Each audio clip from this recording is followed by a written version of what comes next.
I thought I'd start with a poem I wrote for the CBC Poetry Face-off a couple of years ago about my family, and the topic that year was Canada. So what I did was I wrote about my family coming from the Czech Republic for about 2 minutes and 98 seconds, and then mentioned Canada for 2 seconds. Oh, I'm sly. Just two things that you need to know, absolute facts about the Czech Republic are: one, everybody in the Czech Republic speaks as if they were a Russian, sometimes slipping into kind of a French accent. I'm going to do accents is what I'm warning you about right now, and they're going to be horribly good. And the second thing is that in the Czech Republic, my family's experience of communism in Czechoslovakia was a very negative thing, so that's all you need to know. I'm getting into character. My Czech grandmother talks about her death the same way most of us say we're doing fine. How are you doing today, Grandma? Oh, I'm going to die soon, thanks. And then your uncle will take all of my things to the curb and burn them. Do you want anything to eat?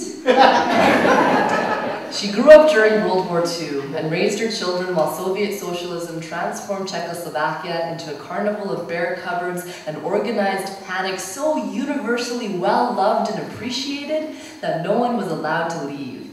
Naturally, this workers' paradise on earth had enemies, so my grandmother learned to appreciate the private fact of her mortality against the official certainty that an attack was coming from either the Germans or the imperialist Americans, or the Germans acting as the agents of the imperialist Americans.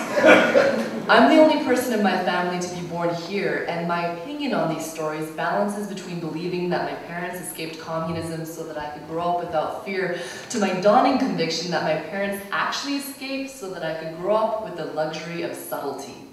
I've recently realized that my parents raised me to find it nearly impossible to slip a straight statement out of my mouth. And every time I do, I find myself sucker punched back to when I was 10, and I went with my parents to the Plaza of Nations for Canada Day. I told them I thought the flags were pretty. They said, "Ah, well then you would have loved communist Czechoslovakia. Yes, it's true, you would have had to live with the constant fear that your parents would be carted off at midnight to go rot in a work camp somewhere. But yes, there were lots of flags, many of them brightly colored." My parents take subtle to mean that they're sledgehammers who leave it up to you to decide which walls they're knocking down. They are opposed to easy answers, or at least I think so. They haven't actually told me, but it's all starting to come clear. It's like my dad's approach to power, which is demonstrated every time I have a new guy over for dinner. My dad will heap these massive helpings of food onto the plate until the guy's face is in shadow because there's this tower of schnitzel blocking out all the light in the room, and you can barely see the whites of his eyes between these canyons of potato salad that are rising up to challenge the ceiling. And then when the guy finally chokes down the last mouthful, my dad will do the following, which I've made into a hand puppet show so we can keep track of the accents. So this is my dad, this is the guy.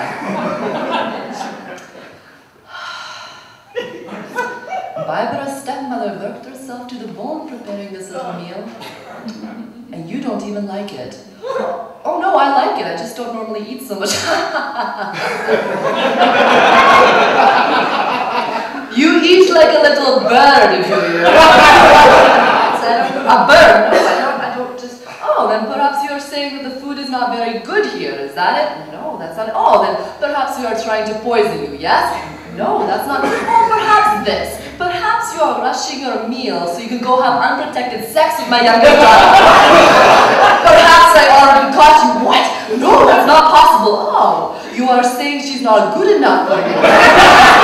Some kind of European troll with whiskers growing out of her chin, is that? No, I'm saying you eat like a little bird. I eat like a teensy-beansy, tiny little bird.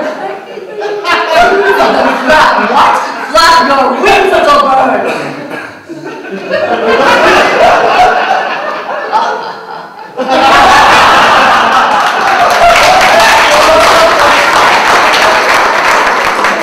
Canadians, so literal. My dad can get away with this because he's tall, and he has an accent which makes him terrifying to Canadian-born Canadians, even though the angriest he actually ever gets is when the cats jump onto the dinner table and he yells at them, "Oh, you are such bad cats. Yes, you are. Yeah, super scary.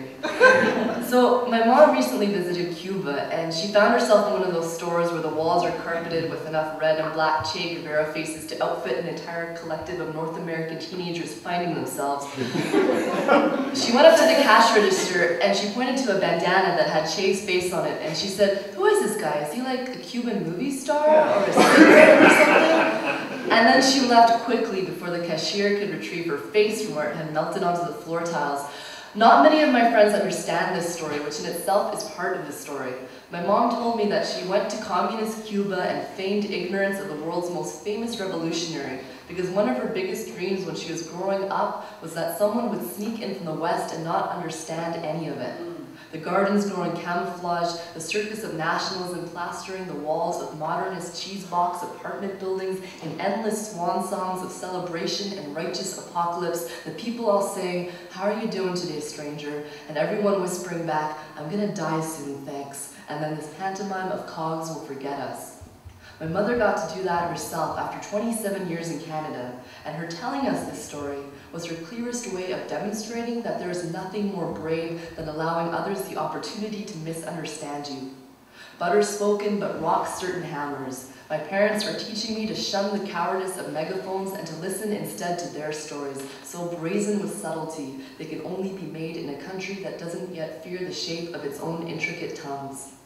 Yeah.